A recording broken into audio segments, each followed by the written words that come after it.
Ya, kita mulai aja. Assalamualaikum warahmatullahi wabarakatuh. Silakan videonya dinyalakan. Waalaikumsalam warahmatullahi wabarakatuh.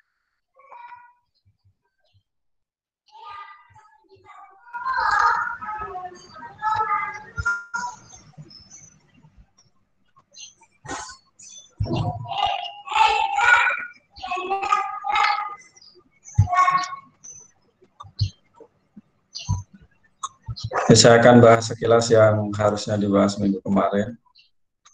Yang pertama, setelah tentang subgrup normal, berikutnya adalah grup faktor. Jadi ini definisinya, semua himpunan koset kanan dari G dinotasikan dengan seperti ini, boleh dibaca G per N ya. Ini anggotanya, NA ini adalah koset. Sudah terlihat yang saya tampilkan? Terlihat, Pak. Ya, Pak. Sudah, Pak. Slide-nya saya geser-geser, ikut geser nggak yang tampil? Ini slide 2, Pak. Ya. Slide 2. Nah ini apa yang ada? Masih slide 2 juga, Pak. Ini nggak berubah juga? Oke, berarti begini aja. Di slide show tidak jalan. Jadi seperti ini ya, G per N, kemudian operasi pada G per N didefinisikan seperti ini, NA dikali NB sama dengan NAB. Nah, nanti akan dibuktikan bahwa teori operasi ini terdefinisi dengan baik. Artinya terdefinisi dengan baik itu hasil tidak bergantung pada pemilihan anggota G sebagai representasi berbagai koset. Nah, sebagai gambaran, kalau saya punya ini,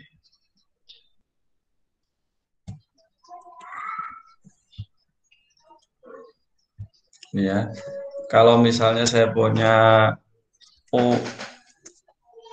U15 misalnya, U15 itu anggotanya 1, 2, 3, 4, 5, 6, 7, 8, 9, 10, 11, 12, 13, dan 14. Ya. Kemudian salah satu subgrupnya, subgrup normalnya, saya sebut saja ini N, 1, 2, 4, 8. 1, 2, 4, 8. Oke ya. Nah, dari situ kita bisa cari N. Kalau N1 ya sama dengan N. N2, nah berarti semua unsur ini kita kalikan dengan 2. Mengalikannya dari kanan. Berarti 1 kali 2, 2 kali 2, 4 kali 2, 8 kali 2. Ini sama dengan 2, 4, 8, ini kan 16, kurangi 15, 1. 1, 2, 4, 8, sama aja dengan N. Nanti N4 juga akan sama dengan N, N8 juga akan sama dengan N. Nah, nanti yang lainnya adalah, ini namanya koset ya. Dari 4 hal ini baru 1 aja, N gitu ya. Misalnya yang lain N7. N7 itu berarti kita ambil dari sini 1 kali 7, 2 kali 7, 4 kali 7, mengalikannya dari kanan, tapi kebetulan ini komutatif, 8 kali 7. Jadi ini 7, 14, 4 kali 4 kali 7 itu berapa? 28 ya. Jadi 28 kurangi 15 itu 13. Nah, 8 kali 7, 8 kali 7 itu kalau dihitung nanti kurangi kelipatan 15, hasilnya 11. Gitu ya. Nanti Anda hitung N7, N11 juga hasilnya akan sama dengan itu, N7. N13 kalau Anda hitung juga akan sama dengan seperti itu. Hasilnya akan N7 juga, sama dengan ini maksudnya. N14 juga akan hasilnya seperti itu. Jadi dengan mengambil ini, hanya ada dua koset, yaitu N dan N7. Jadi pada U15 hanya kalau ngambil N-nya itu adalah himpunannya anggotanya 1, 2, 4, 8, hanya ada dua koset, yaitu N dan N7. Nah, ini adalah U15 per N. Ini koset. Nah, nanti operasinya N dikali N, berarti ini kan 1 sebetulnya. Ya, hasilnya N aja. Tapi kalau N dikali N7, itu sama dengan, nah ini kan 1 sebetulnya nih, sama dengan N1 kali 7, sama dengan N7. Tapi sebetulnya yang dilakukan adalah N kali N7 itu berarti semua unsur di N, yaitu 1, 2, 4, 8, dikalikan dengan semua unsur di N7. Ya, N itu kan anggotanya tadi 1, 2, 4, 8, N7, ini 7, 11, 13, 14. Ini urutan tidak mempengaruhi ya, karena ini adalah himpunan sebetulnya. Kalau ini kita kali-kalikan, misalnya 1 kali 7, kemudian 1 kali 11, 1 kali 13, 1 kali 14. Kalau semuanya kita kali-kalikan, misalnya 1 kali ini semua, kan hasilnya 7, 11, 13, 14. Itu 1 dikalikan ini semua. Sekarang kalau 2 kali 7, 14 sudah ada. 2 kali 11, 2 kali 11 itu 22. Kalau dikurangi 15, 22 kurangi 15, 7 kan ya, sudah ada. 2 kali 13, 26. 26 kurangi berapa? 15. 11. Berapa? 11. 11, sudah ada kan ya. 2 kali 14, 28 kurangi 15, 13. 13, sudah ada juga. Nanti 4, kalau kalikan dengan ini masing-masing, hasilnya nggak jauh dari sini. Nah, itulah sebetulnya yang dilakukan antara N1 dengan N7 itu kayak begini. Tapi dengan teorema yang tadi sudah didefinisikan, definisi maksudnya dengan definisi tadi, sebetulnya cukup dikalikan antara ini dengan ini. Hasilnya N7. Gitu.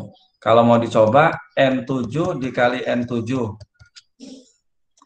N7 kali N7, ya berarti 7 kali 7, 7 kali 11, 7 kali 13, 7 kali 14, kemudian 11 kali 7, 11 kali 11, kali 11 kali 13, gitu ya. Silakan dicoba kayak begini, pasti hasilnya sama aja dengan 7 kali 7. Berapa tuh?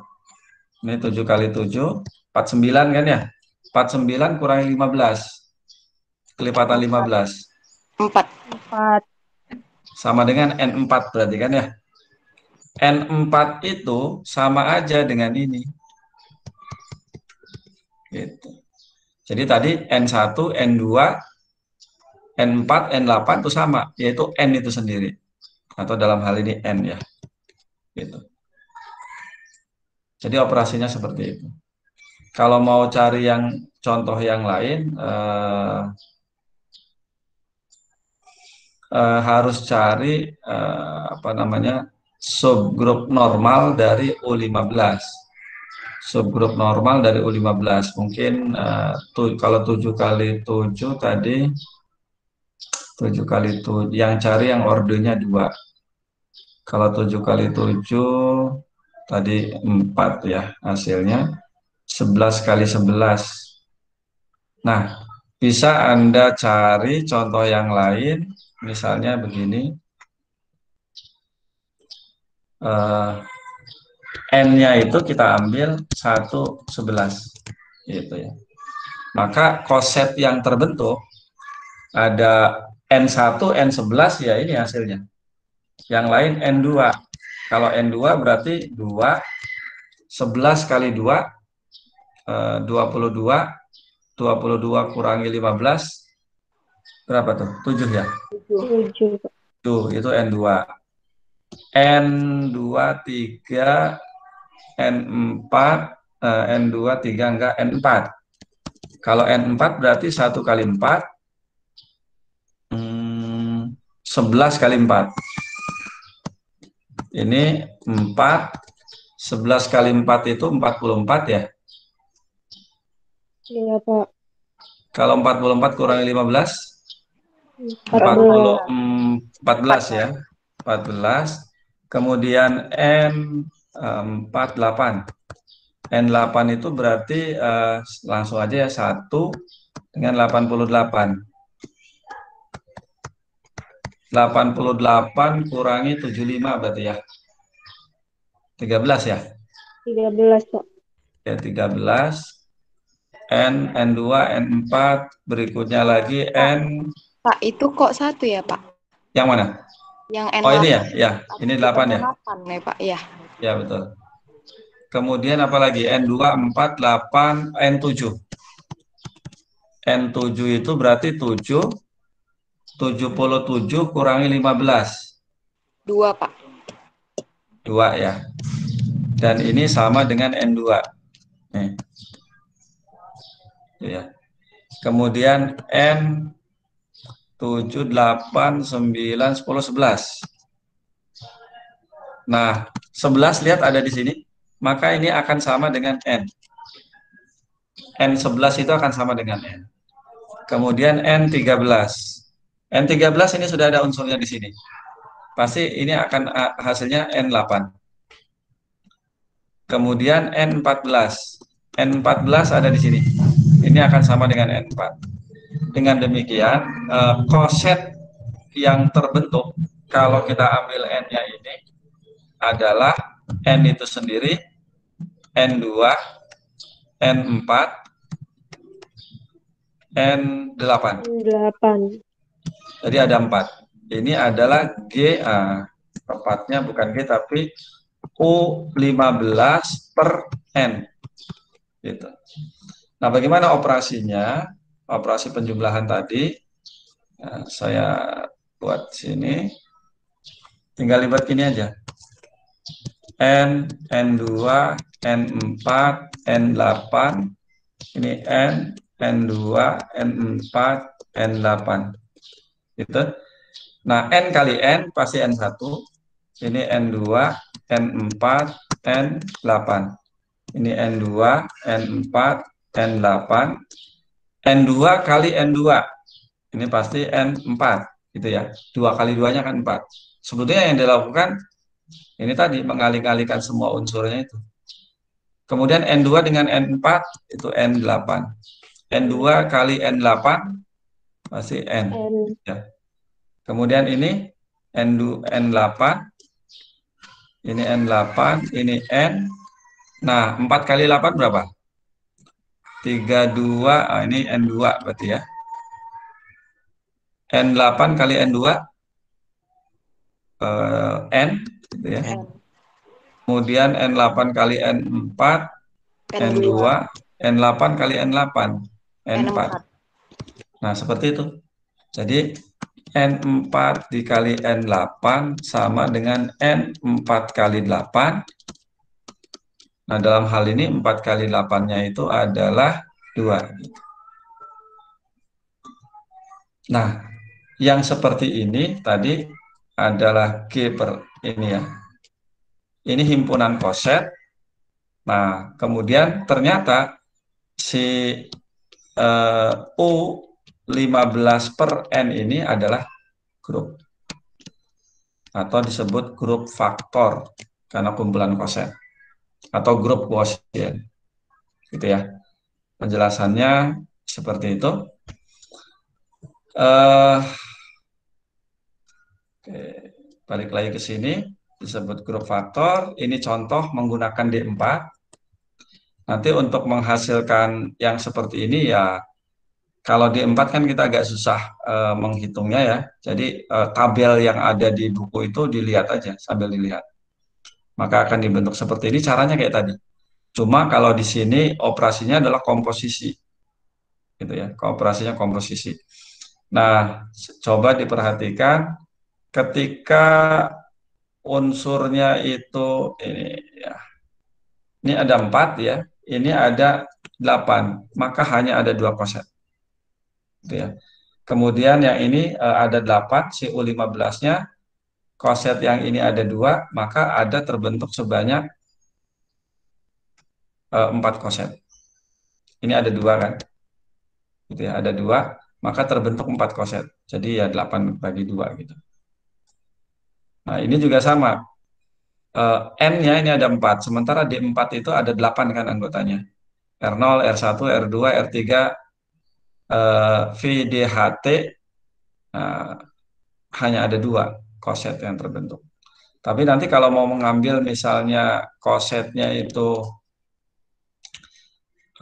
misalnya R0T, tapi pastikan ini tuh tertutup ya. Pastikan ini tertutup. Ini saya belum ngecek nih. T dengan T itu hasilnya apa? Kalau T dengan T hasilnya R0, ya udah berarti ini bisa dipakai. Nanti akan ada 4 koset. Nah, ini contoh yang lainnya. Oh, ini menggunakan R dan R0. Gitu ya. Ini pasti subgrup normal, ya tinggal dicek aja. Maka ada 4 koset, yang ini adalah operasinya tinggal dilengkapi. Kemudian, jika N adalah subgrup normal, maka struktur N, G, dan Gn itu saling berhubungan. Gitu ya. Nah, kemudian teoremanya, misalkan N adalah subgrup normal dari G, maka G per N adalah abelian jika dan hanya jika seperti ini. Ini ada di buku. Nah, sekarang karena grup G per N itu abelian, abelian itu artinya NA dikali NB sama dengan NB dikali NA, komutatif ya. Nah, ini sendiri kan artinya NAB, ini NBA. Ya. Jadi karena abelian maka ini ya. Nah, sekarang berdasarkan teorema NAB sama dengan NBA jika dan hanya jika AB ini sebetulnya kongruen, kurang garisnya. AB kongruen dengan BA pada modulo N. Nah, ini harus lihat lagi teorema di kongruensi pada grup. Kongruensi pada grup. Jadi ada teorema begini, NA sama dengan NB jika dan hanya jika A kongruen dengan B pada modulo pada modulo N, karena ini N ya. Nah, pada akhirnya ini N, pada akhirnya sesuai dengan definisi, kalau A kongruen dengan B pada modulo N, ya berarti AB inverse anggota N. Gitu ya. Jadi NAB sama dengan NBK, NBA jika dan hanya jika AB kongruen dengan BA pada modulo N. Oke, ikuti yang ini tadi. Berarti kalau gitu AB dikali BA inverse anggota N. Gitu ya. Nah, sekarang ini kita uraikan. Masih ingat ya sifat anggota grup terkait dengan inverse. AB dikali BA inverse sama dengan AB. Nah, ini tinggal dibalik. A inverse, B inverse. Nah, berarti kalau gitu ini anggota N terbukti. Gitu ya. Jadi kalau G per N itu abelian, G per N itu abelian jika dan hanya jika ini berlaku. AB dikali A inverse B inverse anggota N. Begitu? Nah, tadi teorema bintangnya itu saya tandai ini. Ya, ini pakai K. Nah, ini latihan soalnya. Ini juga udah jadi tugas rasanya. Contoh, mungkin contoh yang sederhana aja. Yang ini. Jika N adalah subgrup dari grup abelian, G-nya abelian, G-nya abelian, buktikan G per N adalah grup abelian. Ingat ini anggotanya adalah koset ya. Saya harus ingatkan berulang-ulang. G per N itu anggotanya koset. Jadi nggak bisa kita ngambil anggotanya tuh begini. Nggak boleh. Jadi cirinya tuh ada di sini. Sehingga kalau mau ngambil anggota ini, ya berarti NA dan NB. Anggota G per N. Bagaimana menunjukkan dia grup abelian? Kalau grupnya sudahlah ada ya di teorema di buku itu sudah dibuktikan maksudnya. Nah, tinggal menunjukkan abeliannya tinggal NA dikali NB sama dengan NAB. Nah, gitu. Ingat A dan B-nya anggota G. Jadi NA, NB anggota GN tentu saja A dan B-nya anggota G. Nah, sekarang karena G-nya abelian, AB itu kan anggota G. Kalau A dan B-nya anggota B, maka anggota G, grup G, maka hasil kalinya anggota G juga. Karena G-nya abelian, maka berlaku begini, NBA. Yaitu kan artinya NB kali NA. Nah, yang ini juga kurang lebih sama grup siklek ya. Jika G adalah grup siklek, buktikan bahwa G per N adalah subgrup siklek. Nah, bukan subgrup harusnya ini grup ya. Buktikan bahwa G per N adalah grup siklek. Nah, kalau grup siklek berarti ini ada generatornya. Anggap aja generatornya A. Anggap aja generatornya A. Maka Anda yang harus dilakukan adalah cari generator dari sini. Kalau A generator, pasti si NA ini adalah generator juga. Nah, gitu cara membuktikannya. Itu ya. Itu yang sudah kemarin lewat. Nanti ini akan kita bahas lagi di topik yang sekarang.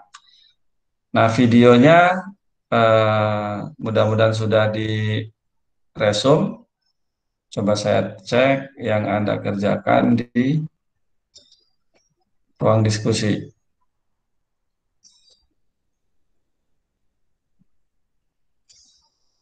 Nah, ini baru ada dua nih yang mengupload, meresum. Ada Ika Ria Samosir sama Wira. Nanti uploadnya jangan pakai PDF ya, pakai JPEG aja. Yang lain kenapa belum upload ini? Yang ruang diskusi pertama hanya merangkum yang atau yang menulis ulang yang ada di video.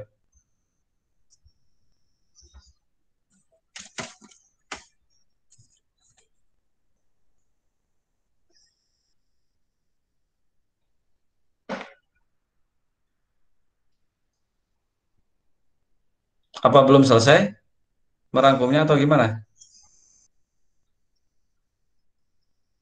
Halo, halo. Belum, Pak. Baru setengah.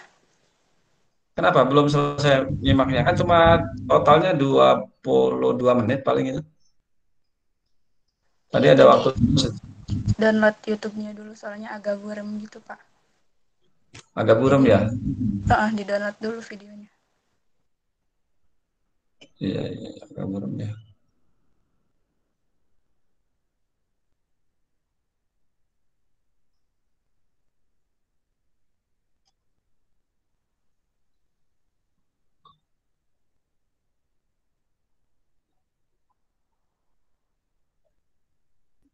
Oke. Sekarang saya lanjutkan ke topik yang hari ini.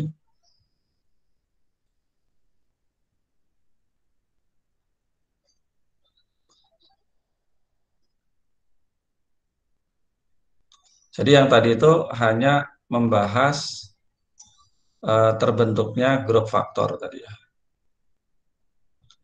Nah, ini topiknya yang pertama kernel. Ini sudah jadi soal 2 minggu yang lalu mungkin atau minggu yang kemarin. Kernel, saya tanya tentang kernel, apakah Anda sudah paham?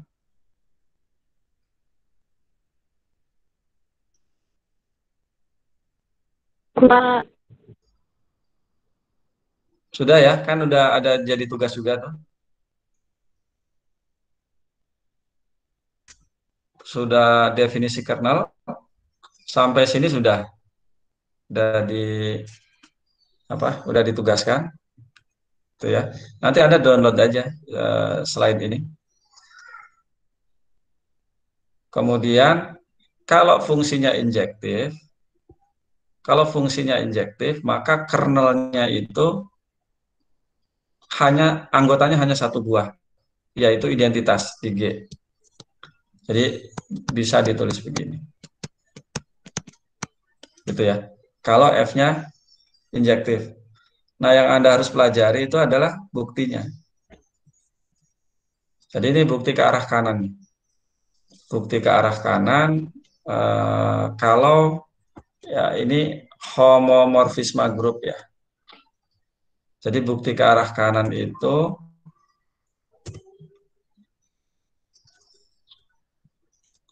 kalau bukti ke arah kanan berarti diketahui kernelnya itu hanya E dan FA sama dengan FB. Akan dibuktikan A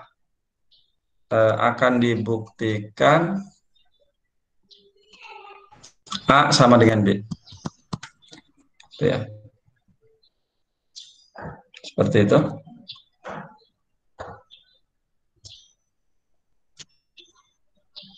Ini adalah definisi satu-satu injektif. Mulai dari sini berakhir di sini, tapi diketahui ini. Nah, ini kalau FA sama dengan FB, maka FA dikali FB inverse sama dengan identitas.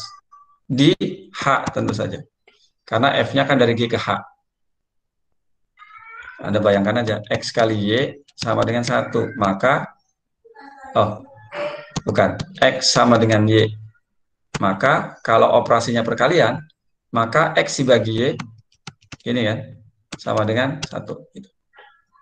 Nah, satunya dalam hal ini adalah identitas. Nah, tetapi kemudian, karena F-nya itu homomorfisme, maka ini bisa kita ubah. Ingat teorema-teorema isomorfisme, homomorfisme ya. Ini tetap kembali gunakan sifat homomorfisme, ini sama dengan F AB inverse. Gitu. Nah, Anda harus ingat definisi kernel. Kernel itu adalah semua anggota G yang pasangannya EH. Nah, yang ini pasangannya EH. Akibatnya AB inverse anggota kernel. Tapi anggota kernel itu cuma EG. Ini anggota kernel. Berarti kalau gitu si AB inverse ini pastilah EG. Nah, sama kayak tadi tuh. Ini bolak-balik tuh. Kalau AB inverse sama dengan identitas, maka A-nya sama dengan B. Jadi mulai dari sini, berakhir di sini, ini artinya F adalah fungsi injektif. Gitu. Sampai sini, uraiannya bisa dipahami. Kalau tidak paham, silakan nyaut aja. Anda saya tidak bisa lihat. Anda soalnya. Kalau lagi seperti ini.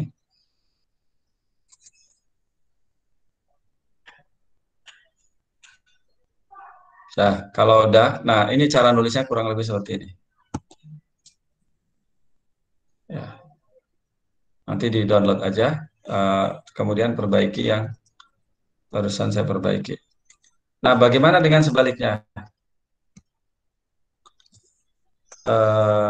Diketahui, berarti F-nya injektif. Yang mau dibuktikan, akan dibuktikan anggota K itu hanya identitas IG. Nah, oleh karena itu, kalau gitu saya ambil misalnya A anggota K sembarang. Nanti tujuannya adalah membuktikan bahwa A anggota A sama dengan EG gitu ya. Ambil A anggota K. Karena dia anggota kernel, maka pasangannya pastilah identitas di H. Gitu ya. Nah, sekarang karena F itu homomorfisme, merupakan homomorfisme, maka pasangan dari EG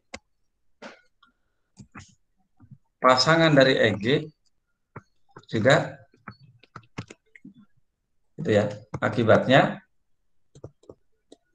FA sama dengan FEG gitu. Berarti ini sama dengan ini. Nah, apakah FA sama dengan FB mengakibatkan A sama dengan B? Tentu tidak. Tapi kalau F-nya injektif, ya itu akibatnya gitu. Jadi karena F injektif, maka A sama dengan EG. Padahal tadi kita ngambil sembarang. Ini karena F injektif maka itu. Jadi A sama dengan EG untuk setiap, ini bacanya untuk setiap A anggota K. Dengan demikian K-nya ya hanya satu buah anggotanya. Gitu.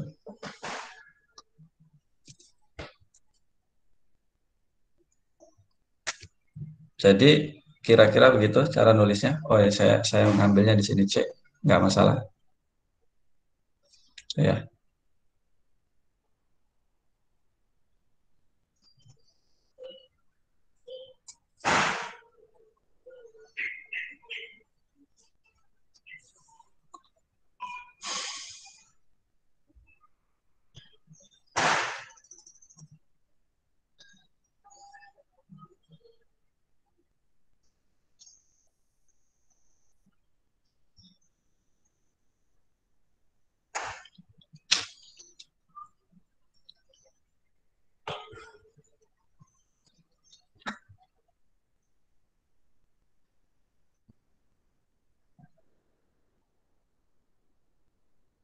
Lanjutkan, berikut natural. Jika N adalah subgrup normal di G, maka Pi dari G ke G per N dengan rumus ini adalah homomorfisme surjektif N. Homomorfisme surjektif itu namanya bisa disingkat epimorfisme.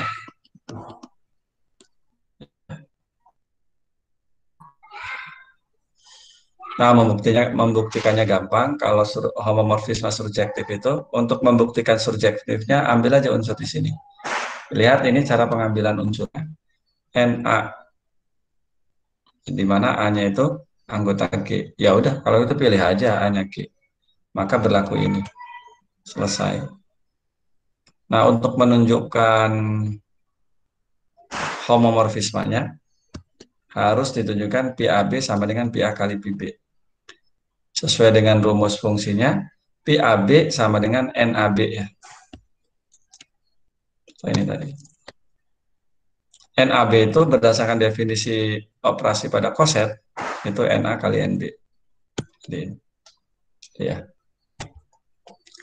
Nah, ini yang utamanya adalah teorema isomorfisme 1. Ini teorema yang sangat penting di struktur aljabar, di grup, di ring, juga ini akan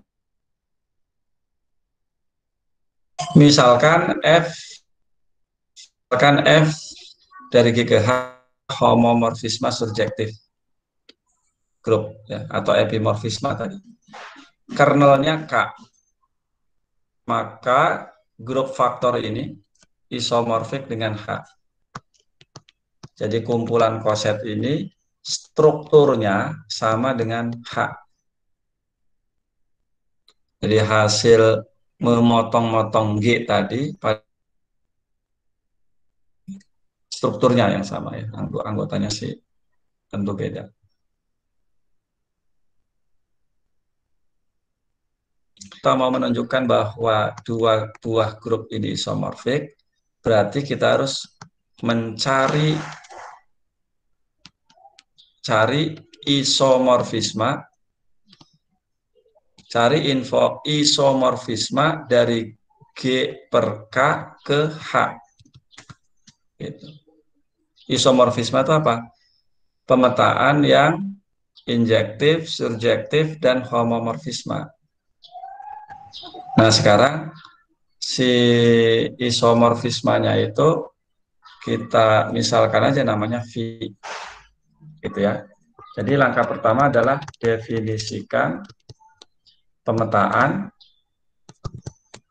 V, dibacanya sebetulnya dibacanya PHI gitu ya. Tapi untuk membedakan P yang ini, saya akan baca V. Saya akan baca V gitu ya. Definisikan pemetaan ini ke H dengan rumus V. Nah, lihat cara pengambilan anggotanya. Dari sini tuh KA pasangkan dengan FA. KA sama dengan FA. KA itu koset. Nah, kenapa seperti itu? Jadi sebetulnya akan mudah dipahami dari bagian ini. Jadi ini G, ini H, nah ini G per K. Ini ke sana oleh F, F-nya itu epimorfisme, ya, homomorfisme yang surjektif. Kemudian ini ke sini oleh pemetaan natural P yang ada di sini. Ya. Kemudian ini ke sana oleh V ini yang mau dibuktikan itu. Jadi mulai dari sini dipasangkan ke H oleh F menjadi FA, dipasangkan dengan GK, G per K menjadi KA, ya, yang ada di sini tadi. Kalau di sini kan tulisannya M. Nah, KA oleh V dipasangkan dengan FA. Makanya rumusnya jadi begitu. Jadi sebetulnya yang mau dibuktikan itu ini. Tapi kan yang diketahuinya ini. Maka muter gitu, menggunakan segitiga itu. Ya. Jadi ini, nah kita harus membuktikan bahwa pemetaan V tersebut terdefinisi dengan baik, gitu ya, terdefinisi dengan baik. Kemudian injektif, surjektif, dan homomorfisme. Yang saya akan mulai dari yang paling gampang, yaitu homomorfisme. Homomorfismenya berarti kita ambil dua anggota KA dan KB, gitu ya. KA dan KB anggota G per K. Maka ini sama dengan kita operasikan dulu KAB. Lihat sini, KAB itu V KAB itu sama dengan FAB, gitu ya. Karena F-nya homomorfisme, gitu. Balikan lagi ke cara mendefinisikan V-nya, maka ini V KA dikali V KB. Itu menunjukkan bahwa dia homomorfisme. Tapi Anda kalau menulis ya jangan ikuti saya seperti ini. Harus kalimatnya lengkap. Ambil KA, KB anggota G per K. Gitu ya. Kemudian uraikanlah ini. Nah, ini ke sini itu karena rumus fungsinya. Jelaskan. Kemudian ini ke sini karena F-nya homomorfisme, maka berlaku ini. Setelah itu, kembalikan lagi ke definisi. Jadi jangan mengikuti seperti yang ada di video. Kan itu saya nggak pakai uraian, pakai panah-panah doang. Nah itu kalau untuk mahasiswa nggak boleh seperti itu. Kemudian, harusnya yang paling awal terdefinisi dengan baik dulu ya. Ya terdefinisi dengan baik. Jadi setiap kali kita mendefinisikan fungsi ya harus terdefinisi dengan baik. Maksudnya terdefinisi dengan baik itu begini. Kalau unsur di sini tuh nggak boleh begini, gitu ya. Caranya akan dibuktikan V terdefinisi dengan baik. Kembali lagi uraiannya saya serahkan ke Anda, nanti bagian dari tugas itu merangkum itu ya. Jadi terdefinisi dengan baik itu kita ambil KA dan KB anggota G per K sedemikian sehingga KA sama dengan KB. Gitu ya. Yang mau kita buktikan A sama dengan B. Atau yang akan kita buktikan VKA gitu ya. Ambil itu akan dibuktikan VKA sama dengan VKB. Ini artinya unsur di sini satu itu nggak boleh begini, gitu ya, nggak boleh. Nah caranya begitu. Nah sekarang cara membuktikannya mulailah dari sini. Ingat teorema bintang di slide sebelum ini tadi. KA sama dengan KB mengakibatkan atau jika dan hanya jika A kongruen dengan B pada modulo K. Gitu ya. Apa sih artinya A kongruen dengan B pada modulo K? Itu artinya, ya ini jika dan hanya jika juga, kalau ini definisi ini. Kalau ini teorema. Artinya AB inverse anggota K.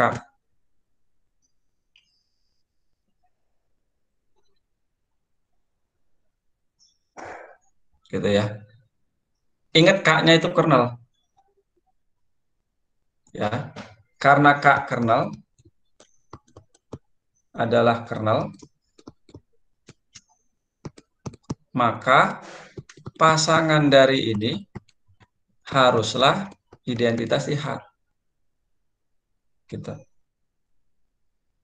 Nah, sekarang si FAB-nya ini sama dengan FA dikali FB inverse.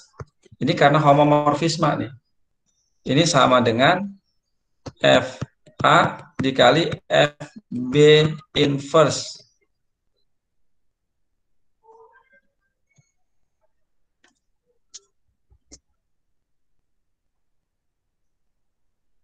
Kenapa ini?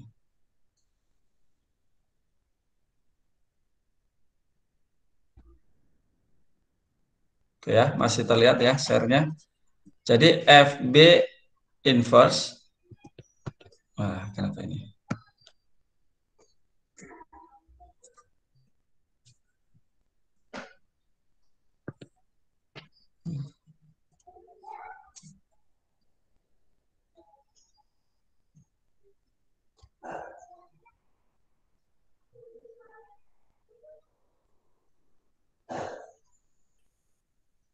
Ya, saya lanjutkan.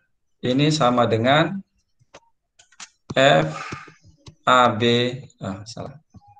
FA dikali FB inverse, ini bedanya di situ. Nah, si ini kan sama dengan EH tadi ya. Ya udah saya lanjutkan aja di sini. EH. Pak, maaf belum muncul Pak.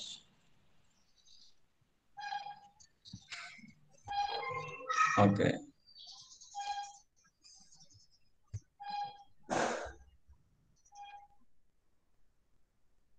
Masih terlihat yang saya share?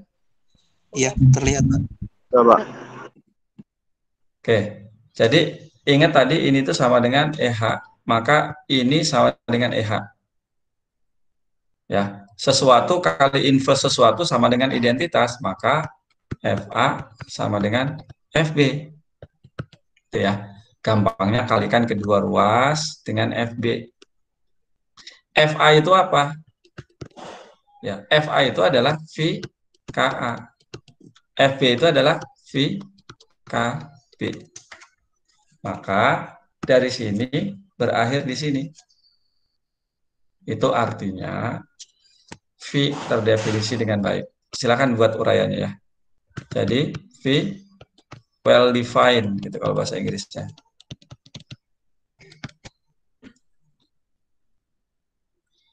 Jadi terdefinisi dengan baik sudah, homomorfismanya sudah, tinggal injektif. Injektif itu kebalikan dari sini aja langkahnya. Ini akibatnya ini ya. FB sama dengan FA sama dengan FB itu sama dengan ini, kemudian sama dengan ini, sama dengan ini.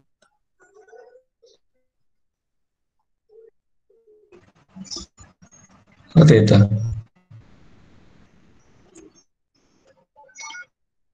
Jadi sekali lagi dimulai dari sana, sini aja. FA sama dengan FB itu akibatnya ini. Ya, kemudian ininya diuraikan. Jadi ini, sehingga akibatnya FAB inverse sama dengan EH. Berarti AB inverse anggota K. Kalau anggota K, balik lagi ke sini. Nah, gitu ya. Itu menunjukkan injektif. Saya ulangi. Untuk membuktikan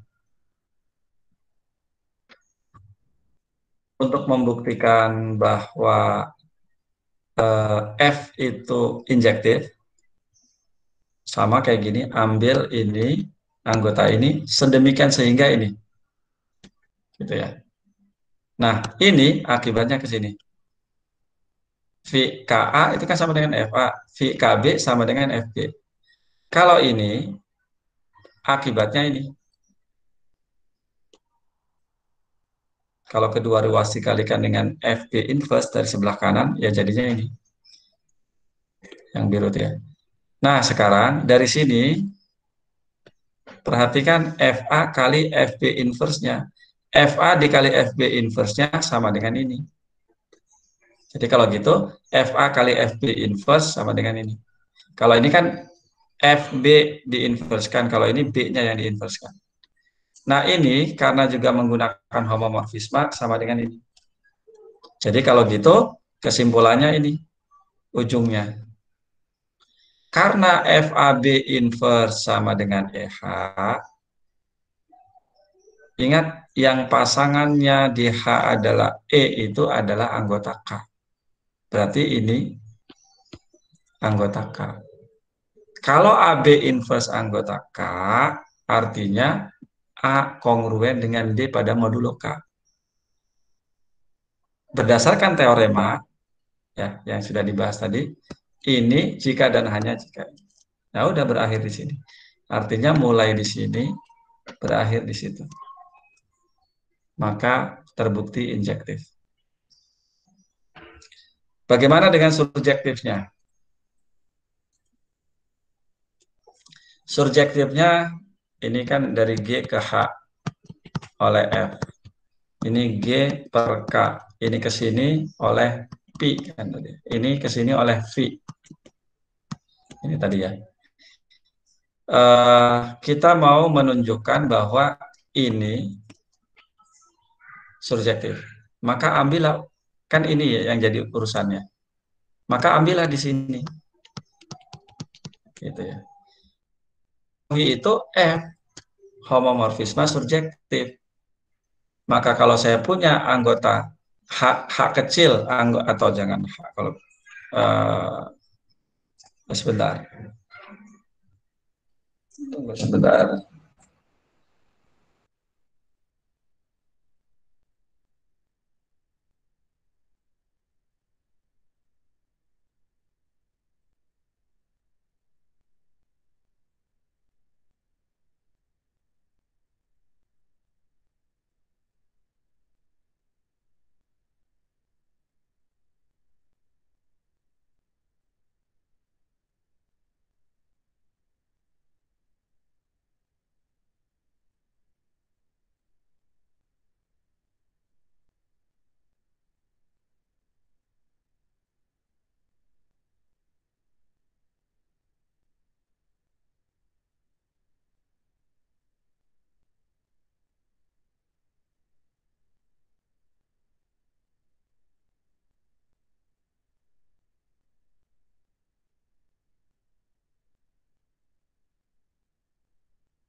Ya, lanjutkan lagi.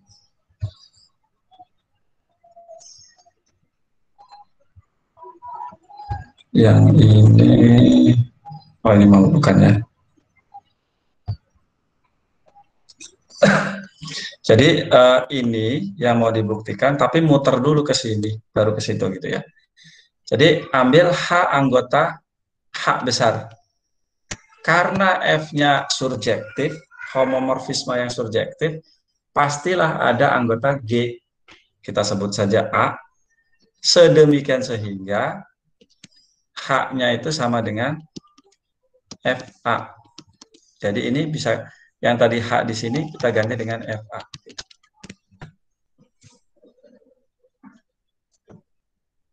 Nah, kalau begitu, si A ini kan dibawa oleh Pi menjadi KA.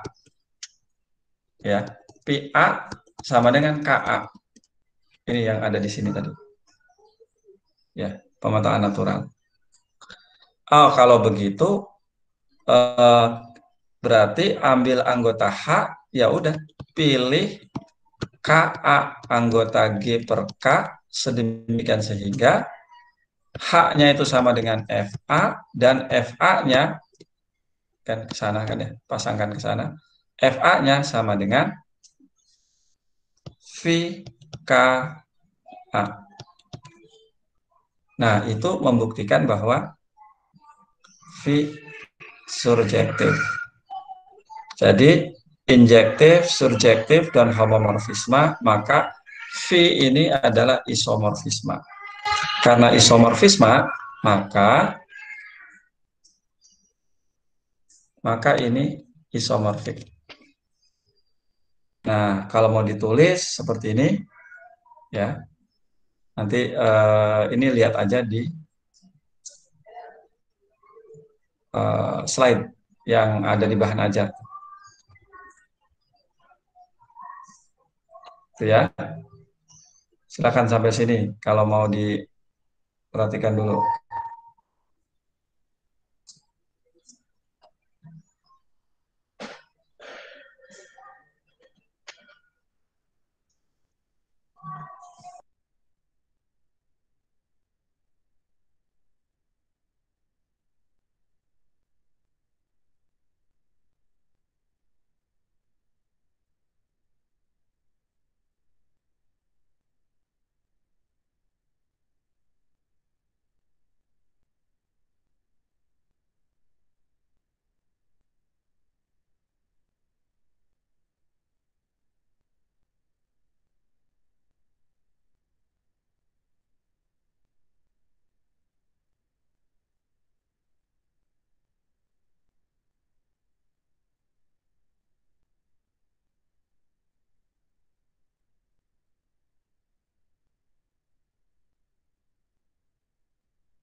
Sampai sini ada pertanyaan?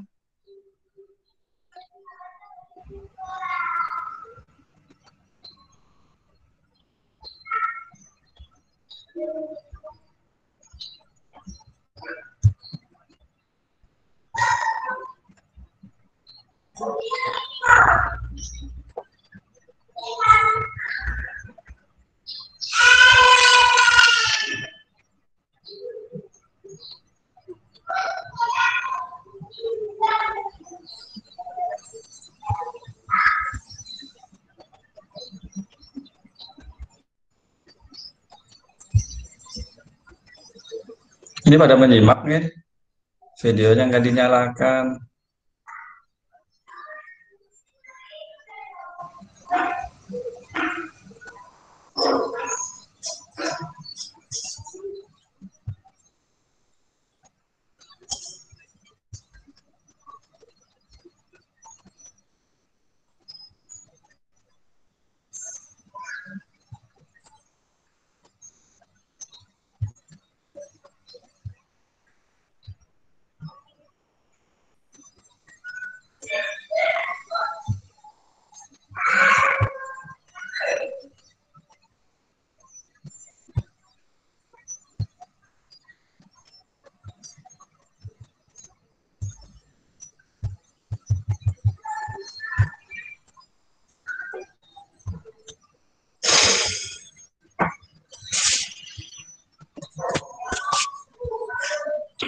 Ini contoh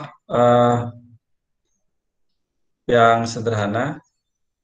Misalkan Z2 diketahui Z12 himpunan K ini bisa dicek adalah subgrup normal. Ya.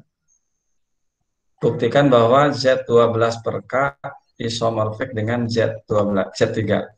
Nah, tugas Anda itu mencari ini sebetulnya. Dan membuktikan bahwa pemetaan seperti itu surjektif, homomorfisme, dan kernelnya adalah K. Kalau itu terpenuhi, maka berdasarkan teorema isomorfisme 1, Z12 per K isomorfik dengan Z3. Ini kalau menggunakan teorema isomorfisme 1. Nah, sebetulnya kalau tanpa teorema isomorfisme 1 juga bisa aja. Jadi tadi Z12, kalau pakai teorema isomorfisme 1, berarti ini punya Z12, 0, 1, 2, 3, 4, 5, 6, 7, 8, 9, 10, 11. Nah, kira-kira seperti ini. Kemudian ini adalah Z3-nya. Gitu ya. Tadi K-nya itu adalah sebagai kernel, maka pasangannya adalah 0. Gitu ya. Jadi 0 pasangkan dengan 0, 3 dengan 0, 6 dengan 0, 9 dengan 0. Kemudian 1 dengan 1, 2 dengan 1 dengan 1, 4 dengan 1, 7 dengan 1, 10 dengan 1. Terakhir 11 dengan 2, kemudian 8 dengan 2, 5 dengan 2, dan 2 dengan 2. Gitu. Pemetaan seperti ini jelas surjektif, gitu ya. Cuma untuk menunjukkan homomorfismenya agak susah nih. Makanya tadi pakai rumus G A lah gitu ya. 12 dipasangkan dengan A juga tapi 3 gitu di situ. Sebagai contoh, G sebetulnya pakai siku ini 8, 12. Pasangannya ya 8 juga, tapi dalam modulo 5. 8 pada modulo 3. 8 modulo 3 itu kan 2. Gitu. Nah, dari situ buktikan ini homomorfismenya tuh. Gitu ya. Ini nih menunjukkan homomorfismenya.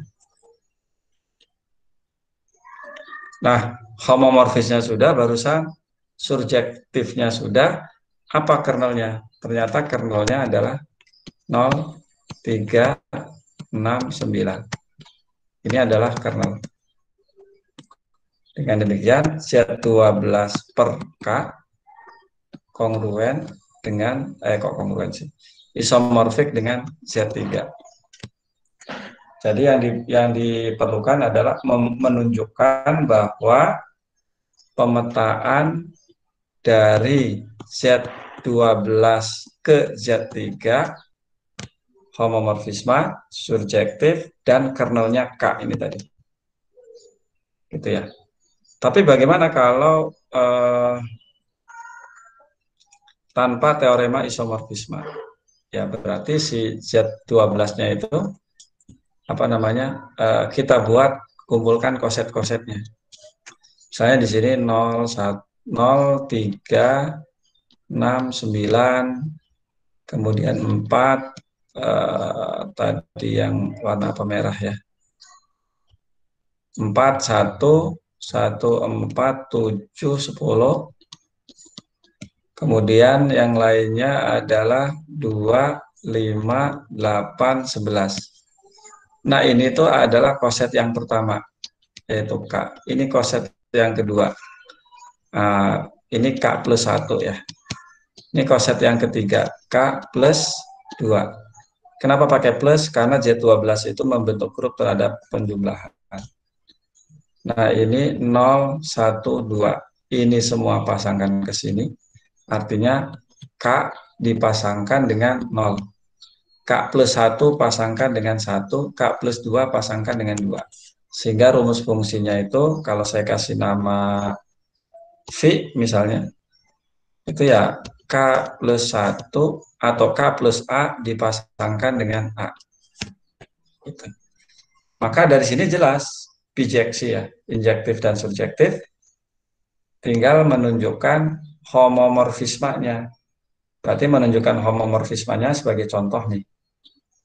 V K plus 1 ditambah K plus 2. Nanti K plus 1 dengan K, K plus 1 dengan K plus 1, K plus 2 dengan K plus 2 gitu ya. Ini sama dengan, ini operasikan dulu. V K 1 tambah 3. 1 tambah 3 itu adalah 0 gitu ya. Jadi sama aja dengan K plus 0 atau ya sama dengan K. Apa pasangan K? 0. Tapi 0 itu bisa kita tulis, aduh nggak muat ya. 0 itu bisa kita tulis sebagai 1 tambah 2. Gitu. Nah, sehingga dari situ kayak saya ke halaman berikutnya aja. Jadi tadi sudah kita peroleh V K plus 1 ditambah K plus 2 sama dengan V K, pasangannya tadi 0. 0 itu bisa tulis 1 plus 2, dan 1 itu adalah peta dari K plus 1. 2 itu, nah ini cara menunjukkan homomorfismenya. Tapi harus tunjukkan juga K plus 1 plus K plus 1 ya di sininya. K plus 2 dengan K plus 2. Jadi kita peroleh dari sini, bijeksinya sudah, ini homomorfismenya. Bahwa V itu adalah homomorfisme. Dengan demikian, V adalah isomorfisme. Dengan demikian, Z12 per K kongruen dengan H. Kok H sih? Z3. Gitu. Jadi itu kalau tanpa teorema isomorfisme. Secara umum menggunakan teorema isomorfisme 1 itu lebih mudah. Ini ada beberapa contoh, silahkan di-download ya. Cuma mungkin Anda harus mengoreksi ini. Yang saya tuliskan di situ adalah KN, yang sudah saya kirim. Ubah aja KN-nya jadi NK. Ya. Karena ini ada di bagian tugas.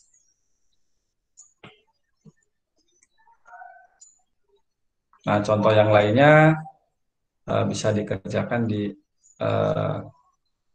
ruang diskusi yang kedua.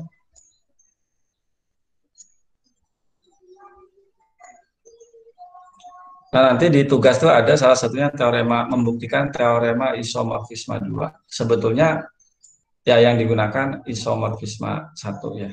Nah, ini catat baik-baik nih. Teorema misalkan K dan N adalah subgrup dari G dan N normal di G. Jadi yang normal hanya N yang diketahui. Maka N per K, NK per N isomorfik dengan K per K iris N. Gitu ya. NK per N isomorfik dengan K per K iris N. Itu yang harus dibuktikan. Cara membuktikannya, pertama buktikan NK adalah subgrup dari G. Nah, ini tugas minggu lalu nih. Nggak tahu kelasnya udah berapa orang yang mengumpulkan tuh. Kelas yang lain masih ada yang belum mengumpulkan. Kemudian buktikan N adalah subgrup normal dari NK. Ya. Nah, jangan lupa ketika membuktikan ini subgrup, manfaatkan N-nya normal di G. Nah, ini buktikan N adalah subgrup normal dari NK. Berarti yang harus dilakukan, kalau dia subgrup normal, maka A inverse N A subset dari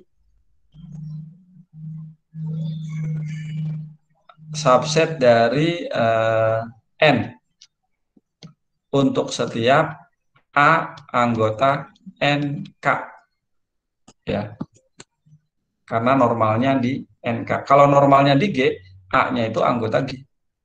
Tapi karena A-nya itu anggota NK, maka si A-nya bisa ditulis X kali Y, atau N kecil kali K kecil gitu ya. Nanti untuk memudahkan.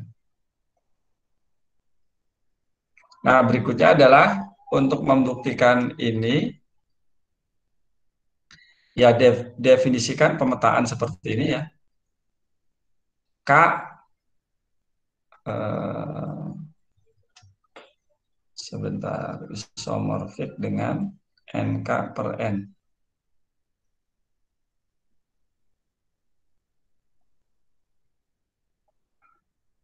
Kebalik ini, supaya nggak bingung ya. Ini saya taruh di sini.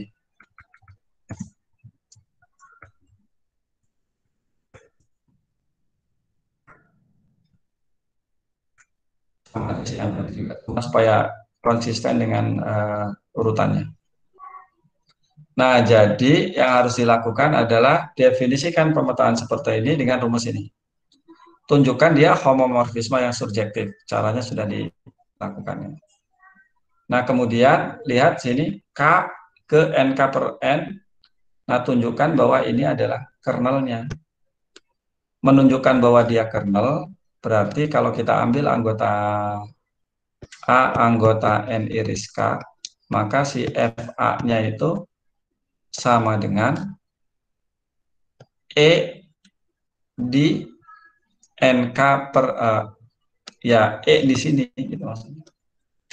E di situ berarti FA-nya itu sama dengan N E atau NE. Ya udah, berdasarkan teorema isomorfisme 1 bisa disimpulkan bahwa ini isomorfik.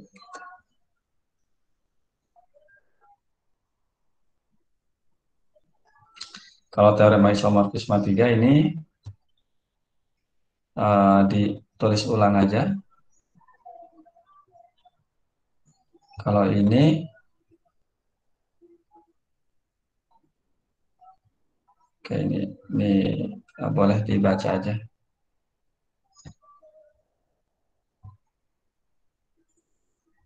Ya, silakan dikerjakan kalau tidak ada yang ditanyakan.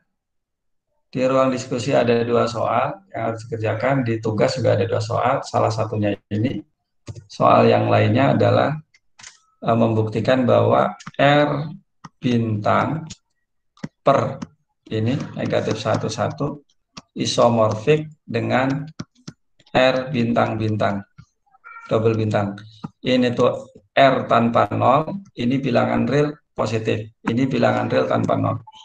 Ya, ini himpunan yang anggotanya negatif 1, 1.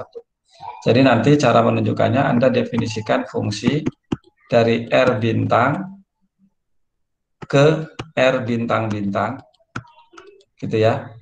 Ini kan ada positif, ada negatif. Sementara di sini positif semua. Berarti Anda harus cari fungsi yang membawa bilangan positif maupun negatif menjadi positif semua. Ya. nanti Anda definisikan begini aja. Gitu ya. Atau boleh kalau mau A kuadrat. Cuma kalau A kuadrat ya nggak apa-apa, nggak satu-satu. Memang tidak diperlukan satu-satu. Yang penting surjektif. Setelah itu Anda tunjukkan dia homomorfisme surjektif dan kernelnya adalah ini. Pasangan dari negatif satu itu adalah satu, pasangan dari satu adalah satu. Itu soal yang keduanya seperti ini.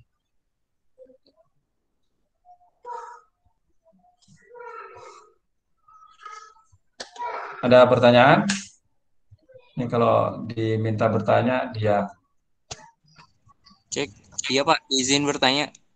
Ya, silakan. Ya, sebelumnya kan di teorema beberapa gitu ya, menunjukkan V-nya itu ini ya, apa namanya, terdefinisi dengan baik. Terus di diskusi juga ada tuh Pak, langkah-langkah yang harus mendefinisikan F ya kalau di diskusi yang kedua. Itu sama apa enggak Pak? Jadi kita ngebuktiin VKA sama dengan VKB atau memang beda lagi Pak? Kalau setiap kali kita mendefinisikan fungsi, itu selalu ada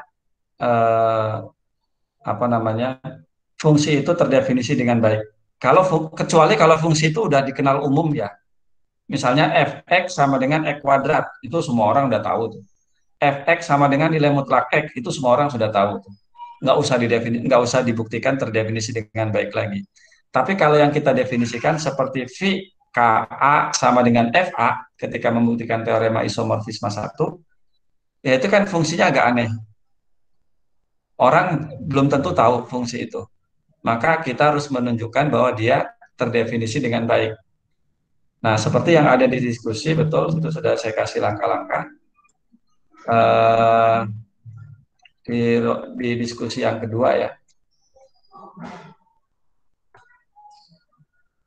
Di diskusi yang kedua itu, belum ada yang upload nih. Jadi tunjukkan F terdefinisi dengan baik. Nah, oke lah, kalau yang nomor satu boleh dilewat juga nggak apa-apa. Tapi sebaiknya dilakukan gitu ya.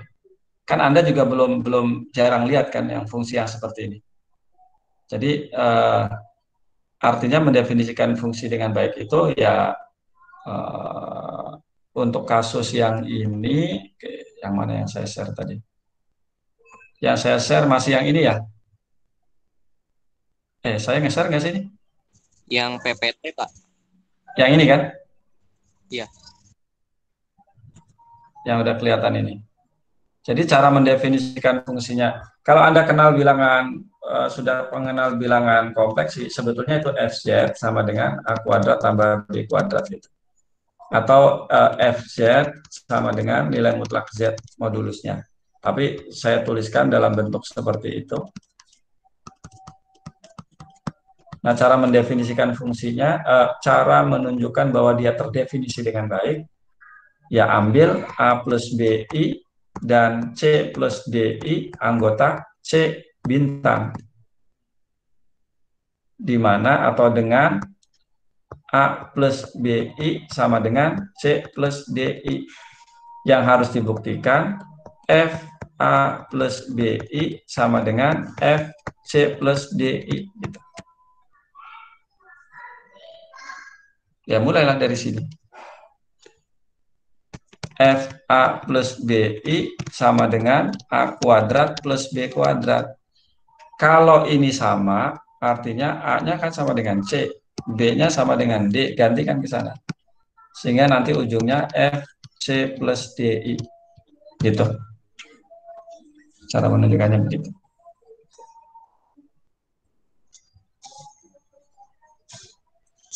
Baik, makasih Bapak.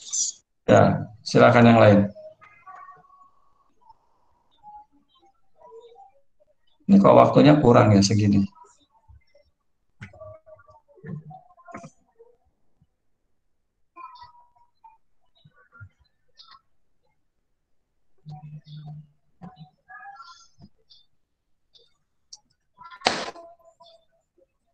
Oke, kalau tidak ada lagi, silakan dilanjutkan. untuk ruang diskusi akan saya tutup di besok jam 4 ya. Kalau tugas seperti biasa harusnya hari Senin. Senin jam 4.